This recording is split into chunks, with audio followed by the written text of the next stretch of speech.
તો રાજકોટમાં ખોટી રીતે મેડિક્લેમ પાસ કરાવવા કાવતરું રચવામાં આવ્યું હતું। ગાંધીગ્રામ પોલીસે 5 આરોપીઓની ધરપકડ આ કેસમાં કરી લીધી છે।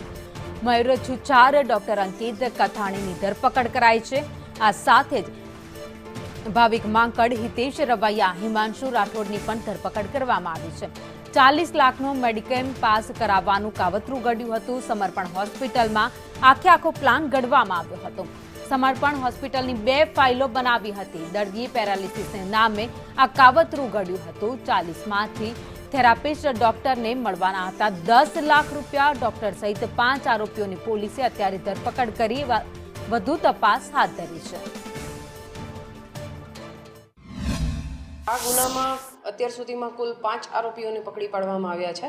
પ્રાથમિક દ્રષ્ટિએ પેલા 2 વ્યક્તિ વિરુદ્ધ ગુનો દાખલ થયેલો હતો અને તપાસ કરતા 2 દિવસમાં બાકીના 3 વ્યક્તિઓની સંડોવણી ખુલેલ છે, જેથી તેઓને અટક કરવામાં આવેલા છે। હવે આગળ સમર્પણ હોસ્પિટલમાં કોઈ ડૉક્ટર, કોઈ સંચાલક કે કોઈ મેનેજમેન્ટના અન્ય વ્યક્તિની જો સંડોવણી આવશે તો તેમના વિરુદ્ધ કાર્યવાહી કરવામાં આવશે।